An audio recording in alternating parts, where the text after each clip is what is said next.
इंडस्ट्रीमध्ये आपल्या गोड बोलावं लागतं कामासाठी हो, आणि हे बोलतात. दिगंबर नायकांना ते जमलं नाही असं वाटतं का? नाही जमलं, कधीच नाही जमलं.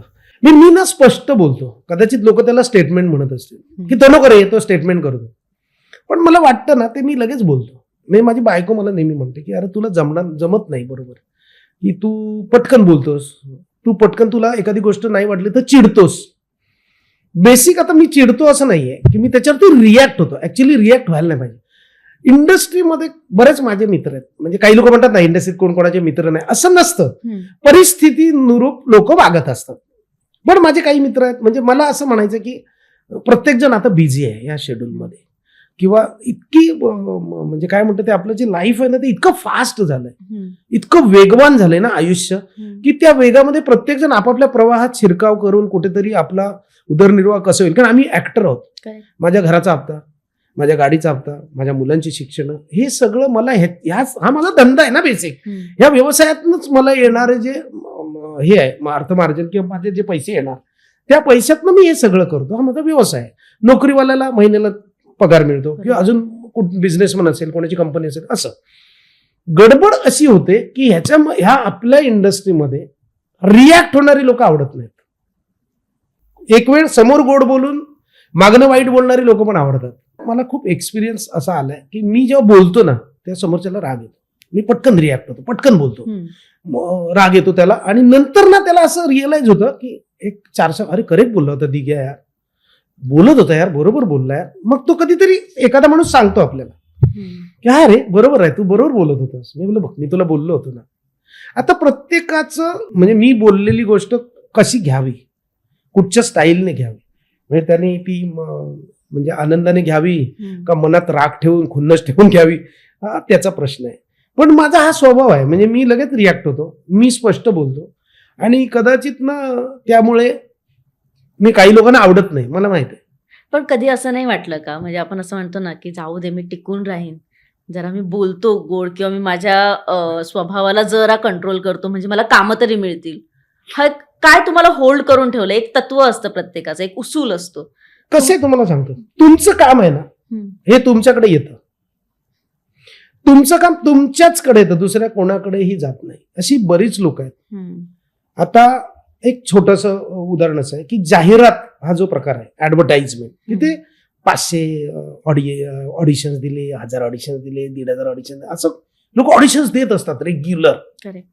मीही बऱ्याच दिल्या, पण ती मिळणं ना कुठेतरी तुमच्या नशिबात लिहिलेलं आहे असं मला वाटतं.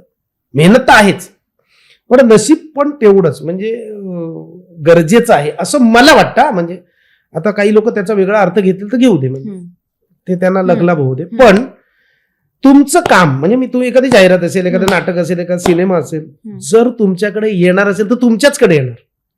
लोक त्याच्यासाठी वाट बघतील. म्हणजे मी सांगू का, एक सिनेमा होता, मी त्या सिनेमासाठी 1.5 महिना स्ट्रगल केलं होतं, पण त्यांनी सांगितलं तुझ्यासाठी रोलच नाही. 1.5-2 महिन्यानंतर मी घरी बसलो होतो, रात्री मला 11:15 वाजता फोन आला त्या दिग्दर्शकाचा, आणि तो मला म्हणाला काय करतोस? म्हटलं काय नाही, तू घेतलंच नाही असं. तो मला मस्करी नाही, तू काय करतोस सांग. म्हटलं काही नाही. तो म्हणाला पुढचे 12 दिवस तुला काम आहे, आणि जळगावला शूट होतं. मी लगेच जळगावला गेलो. तिथे गेल्यानंतर मला असं कळलं की ज्या सिनेमासाठी ते नाही नाही म्हणत होते त्याच सिनेमात मी काम केलं, आणि हिरो, सेकंड हिरो होतो मी, भरत आणि मी होतो. आता भरतला क्रेडिट आहे कारण भरतने नाव तेव्हा सजेस्ट केलं, म्हणजे त्या वेळेला माझं नाव सुचलं. म्हणजे मला असं वाटतं ना, अरे हा मला काम देत नाही असं नाही आहे.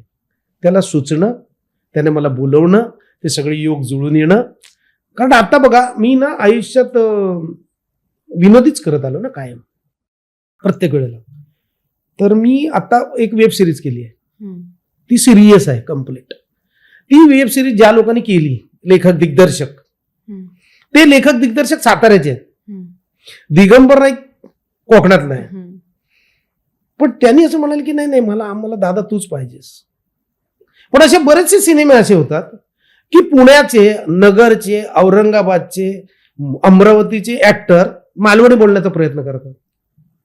हा विश्वासाचा भाग झाला. आता मला काय म्हणायचं की मी अमरावतीमध्ये किती लोकांनी बघितलं मला माहित नाही, पण मी 4 फिल्म केल्या ज्या विदर्भातल्या भाषेतल्या केल्या. मग आता मला जसं वाटतं तसं विदर्भातल्या ऍक्टरना पण वाटत असेल ना, अरे हा मालवणी माणूस घेऊन आले आणि त्याने केलं. पण मी तिकडे गेलो, मी ती भाषा शिकलो, मी त्यांच्यासारखं बोलायला लागलो आणि मला ती आवड आहे. मी एक 4-5 भाषा वेगवेगळ्या बोलतो, रिजनल म्हणजे. तर असंही आहे ना, म्हणजे जेव्हा मी एखादं हे करायला जातो, म्हणजे काय म्हणतात ते, एखादी फिल्म आहे आणि मला बोलवलं, समजा माझ्या भाषेतलं आहे, तर मी माझ्या भाषेतला रोल करणार. वेगळ्या भाषेत नको रे, तो मालवणी आहे. अरे मग औरंगाबादचा माणूस आहे, मराठवाड्यातला, तेव्हा तुम्ही का नाही म्हणत नको रे तो मालवणी आहे? तर ते कास्ट नाही करत. मग कदाचित मी रिॲक्ट होतो ते आवडत नसेल, कदाचित माझा स्वभाव त्यांना आवडत नसेल, किंवा माझा असं असू शकतो. म्हणजे मला एखाद्या प्रोजेक्टमध्ये लोक घ्यायच्या आधी आहे ना, मला असं 2-4 वेळा आलेला अनुभव आहे, नको रे. मग त्याच्यातला एक माणूस म्हणतो नाही बघू ना आपण ऍडजस्ट. पण तो प्रोजेक्ट जेव्हा होतो ना, 10-12 दिवस शूट होतो ना, त्याच्यानंतर कळतं त्यांना, अरे नाही रे, दिगंबर नाईक वेगळा आहे यार, हेल्पफुल आहे, तो कुठच्याही परिस्थितीत काम करू शकतो. असं म्हणजे असं मी केलेलं आहे. म्हणजे पॅन्डेमिक सिच्युएशन होती, एक सिरियल होती आणि बऱ्याच लोकांना कोविड झाला होता. मग त्यांनी मला आणि माझ्याबरोबर माझी मैत्रीण आरती सोळंकी, म्हणजे जी फूबाई फू पासून माझ्याबरोबर आणि खूप चांगली मैत्रीण आहे. म्हणजे फूबाई फूच्या वेळेला एकमेव अशी माझी मैत्रीण होती जी माझ्याबद्दल बोलली. ती म्हणाली नाही, सगळी स्किट दिगंबर नाईकने रिराईट केली, याने मेहनत केली म्हणून आम्ही इथपर्यंत आलो. असं कोण बोलत नाही ना, लोक डॉमिनेटच करायचे तिकडे. पण हे कसं झालं की ती बोलली, मग ती माझी मैत्रीण चांगली, ती आणि मी, आमच्या दोघांची जोडी होती. आम्ही दमणमध्ये जाऊन शूट केलं एका प्रोडक्शन हाऊससाठी 17 दिवस. जेव्हा आम्ही निघालो तेव्हा त्या प्रोडक्शन मधले लोक म्हणाले, अरे तुम्हाला जेव्हा कास्ट केलं तर काही लोक असं बोलले होते आणि आता तसं नाहीये, खूप वेगळं निघालं. असं होऊ शकतं. पण माझा जो स्वभाव आहे ना मूळ, मला असं वाटतं तो मी बदलणार नाही. म्हणजे माझी बायको आणि माझी दोन्ही मुलं मला कायम बडबड करत असतात, यार स्वभाव बदल, तू स्वभाव नाही बदललास नाही तुला होणारच.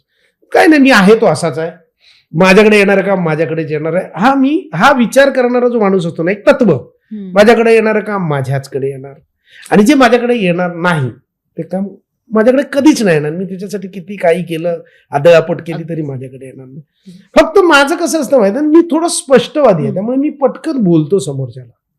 तुला वाटेल वाईट वाटेल सोडून दे, मला काही फरक पडत नाही, मी फडकन बोलतो आणि हा कदाचित माझा स्वभाव असेल. मराठी चित्रपटसृष्टीमधील latest update, original web series, shows, गाणी आणि एंटरटेनमेंटसाठी आमच्या चॅनलला सबस्क्राईब करा आणि बेल आयकन दाबायला विसरू नका.